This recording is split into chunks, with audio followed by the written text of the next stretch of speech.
most people have no concept of sacrifice. So when their elderly parents get difficult, get ill, get senile, because people are unwilling to sacrifice some income or some office time or brown-nosing the boss, they put their elderly parents, the very people who raised them, loved them, gave them unconditional love, they put these same people into care homes. Wipe your hands, forget about them. Get the old person in the care home. And what happened in the UK? In the care homes? The last figures I saw, 1 in 16 people that was in the care home died during the COVID-19 outbreak. Now, people in care homes, 80 plus, the mortality rate for those people, 80 plus, is like 1 in 5. So, yeah, blame the government. Yes, the government's a piece of shit, but we all have a collective responsibility from the failure to sacrifice something. So we actually sacrificed the lives of the people that loved us and raised us.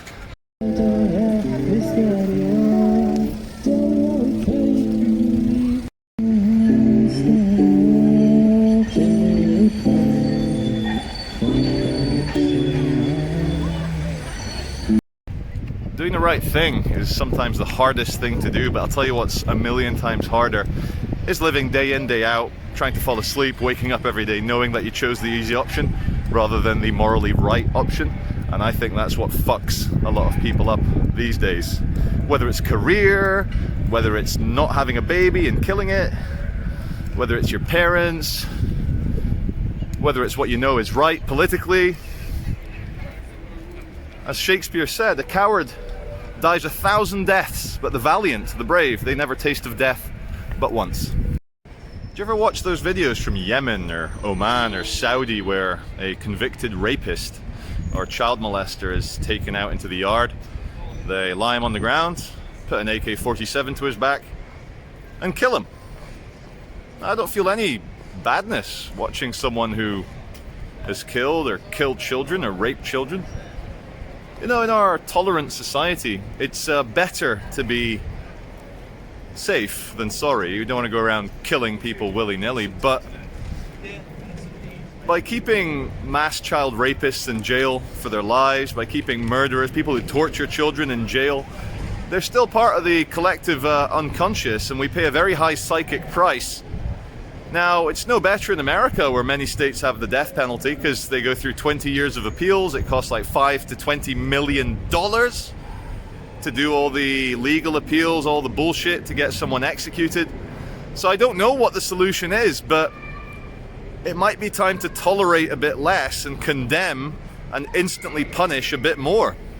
I don't mean we go insane and, like, you know, neo-fascist going, you know, wrecking society. Society's fine. But I can see it in people. People, if they aren't punished properly, they see it as a sign of weakness. And then they want to do it again, stronger, more concentrated. So, just sharing ideas. You guys remember 5 years ago the Charlie Veitch versus Hugo Boss hilarity? The little camera on the tripod. Now, Hugo Boss, like, energetically, you know, fractally, let's try and describe it. It's for the modern man who won't be tied down by sacrifice, children, family, loyalty.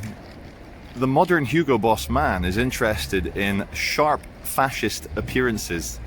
He needs to look like a psycho killer in the boardroom. He is the man that all the women want in the expensive VIP area of the nightclub. Now, it's a dream, it's an image, it's a hollow ideology that they sell. And up until I was about, let's not be too modest. Let's not be too arrogant either. Up until I was about 27, I was a disciple of wanting to look good with designer items.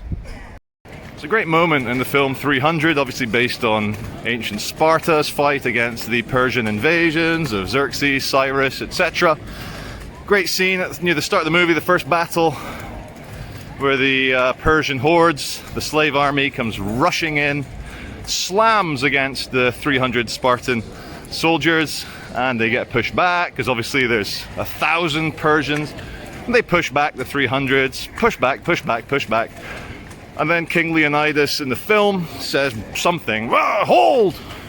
And they dig their heels in, and all of a sudden, the chaotic Persian push forward is instantly halted. It gets pushed back, and then the sheer carnage begins as these ultra highly propagandized and brainwashed and trained warriors, trained to fight and kill since birth, just tear the enemy to pieces. Now, why am I talking about this walking down sunny Market Street? We've just passed the spot where the passed out party goer or junkie or crackhead with his 200-pound Nike recycled trainers was. The reason I discuss this now is, can you imagine if all of humanity, just dug their heels in and said, right, I'm a human being, goddammit, I'm not going to take it anymore. My life has value. And they dug their heels into the sand, the line was drawn, and they pressed forward. I guess that's what I'm trying to inspire. How beautiful it would be if people just said, no, not going to be humiliated, not going to get treated as a means to your ends, not going to be demoralized, not going to believe the shit on TV because I know I'm right. I know I'm right. And that's it. I'm going to film them from a distance because I'm with the baby. There's one storming off. And to come round and try and capture it, it's not just on this side of the park, but you have the gaggle, the collection of the crackheads, the vulnerable, the mentally ill, the violent. And I'll tell you what's very impressive, what's funny even, is whenever the police interact with these people, most of them have warrants out for their arrest, for skipping bail, not turning up at court, of course. And what, you know, is just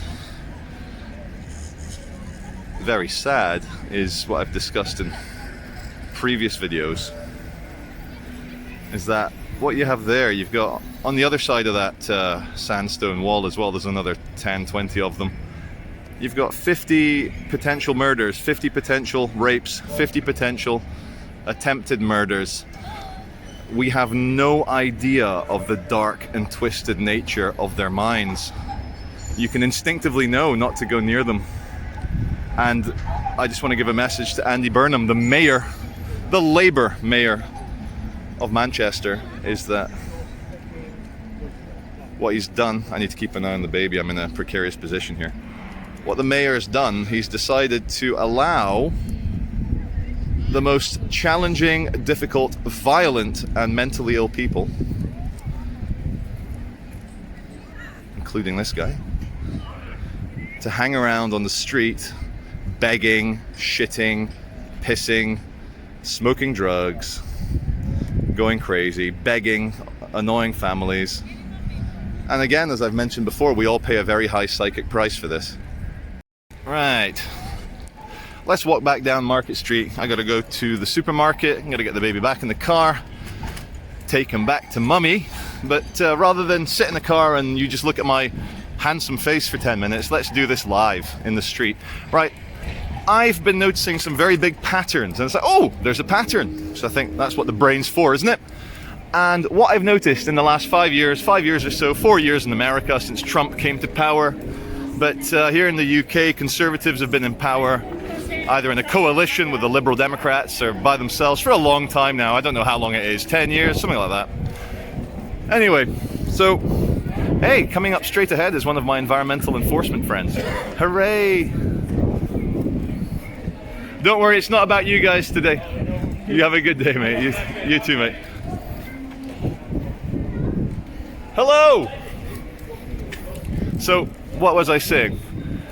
Since Trump came to power, since David Cameron and Nick Clegg and Theresa May and Boris Johnson came to power, what you have are angry, bitter people who, instead of realizing we are one human race on a spinning ball of water and rock hurtling through space in a heliospheric orbit on the edge of infinity, no, they see it as like, what we're going to do, we're going to fill the city center with junkies, We're going to let junkies sit outside supermarkets, in the drive-through queue at McDonald's. We're going to put junkies everywhere, assaulting, stabbing, spitting. Junkies will be everywhere. To give you a story, 3 years ago, I was in Swinton and had a minor road rage incident against a group of teenagers. And I told them to F off because they were being really, really dangerous with my car. And so then one of them, for telling them to F off, throws a brick. He throws a brick at my car. So I give chase. Now this is 3 years ago. I give chase through Swinton, and I catch the group of teenagers. And one of them, the orky, the tall demonic one, the really tall blonde guy, he used to go around Swinton with a Gucci baseball cap. He's like 6'6", ultra skinny, ultra lanky. What's his name? Harry? Anyway, he pulls out a giant kitchen knife on me. And I'd recognize this thug, so he pulls out this massive kitchen knife. So of course I stop chase, and being a well-programmed, obedient little citizen, I phone 999. So what does the 999 operator say? She's like, oh, sorry, since the conservative cuts, we don't have enough officers to come out. Are you in immediate danger right now? And I said, well, no, he's about 100 yards away, so I'm not in immediate danger, but I can see him. He's mocking me. He's waving the knife at me. And she's like, oh, sorry, because you're not in immediate danger. We'll just have to log it as an incident. And I was like, look, just send a fucking police car. You'll catch him. You'll catch him. I know who he is. No, sorry. That's just one thing. Fuck the police when they do that. I'm sorry to have to say that, but Jesus fucking Christ. I know what the undertone is. The undertone is, because our people aren't in power. We want the Gibbs. Give me that. Gibbs, give me free stuff. Because our people aren't in power, let's just let it all rot, yeah? So the police don't chase the crackheads out of the city centre. The council doesn't deal with the mentally ill, dangerous people walking around. Private corporations are now inverting society and making it, the more pathetic, the more horrible your life is, the more you are exalted, the worse your behavior is. Oh, yeah, so you had the choice. You could have done something, but no, you became a victim. Your life is a pathos-inspiring carnival of self-hatred, and you get exalted. And so everywhere now, and if you complain about it, you're a Nazi, and that's what fucks me off. I want to be able, and here's the thing, I'm not proud of some of my choices shopping-wise, but I want to be able to still do it without the most vulnerable people begging in front of my kids. My 7-year-old asking me what the hell's going on. I shouldn't be having this conversation with a 7-year-old when we're trying to pick up lunch. And so it's just the childish, twisted logic. It's not even logic, it's just insanity.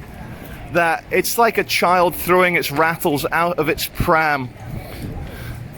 Or like a kid gets a slightly wrong version of the PlayStation 5 for Christmas, smashes it up. That's what we see with the Manchester City Council. It's what you see with Greater Manchester Police. You see utter negligence brought on by why should we do our jobs which are difficult when we can just let the fucking demons run amok? And it'll help us for the election. Let's get rid of Donald Trump. Let's get rid of Boris Johnson. Look, fuck Trump and fuck Johnson. I'm sure they're pathetic in their own ways, but in Portland, you won't know this. In Portland, in Oregon, I think. Colorado? Portland, Colorado. I don't know. It's one of those states. In Portland, it's the city Portland. For the last 80 days, there's been violent riots. Because, get this, the mayor, not just in Portland, all over many cities in America where there's a heavy far-left presence, they've banned the police from using non-lethal ordnance, like rubber bullets or truncheons or what have you. They've banned it. They're not allowed to use riot shields. They're not allowed to use zip ties to catch rioters, people smashing up businesses, mom and daddy shops. Fuck them, eh? They smash them up. No problem.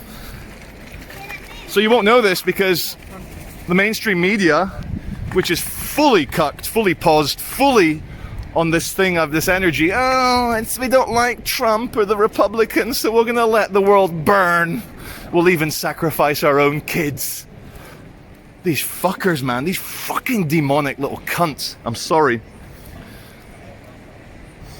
All over America, Democrats just so strong in their in-group preferences, in their tribalism, in their us good, them bad, them bad.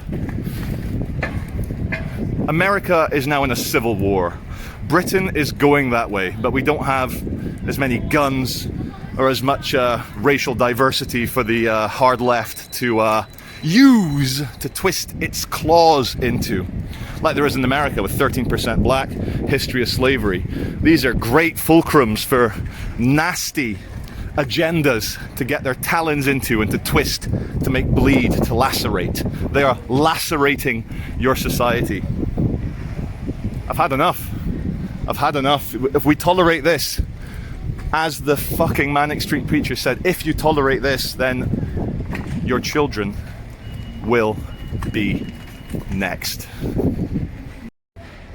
Who cares about the truth anymore? Just tell fucking lies. Just get the UN just to tell fucking lies.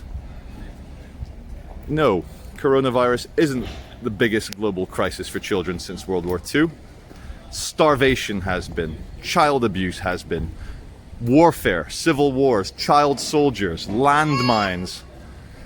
This is utter lies. And you know, no one questions it now because we're all so demoralized. Save generation COVID. Save generation, go fuck yourself.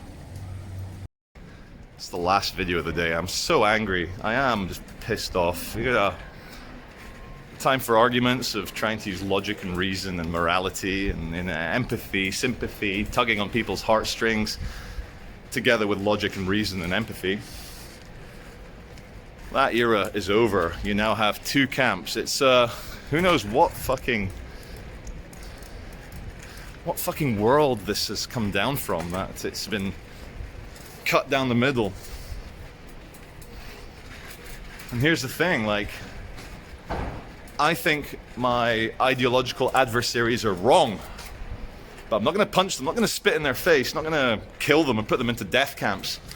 But my ideological enemies, they think I am evil and need to be shut up, I need to be censored, I need to be shut down, I need to be put into a camp for my own safety. And that is the inherent problem.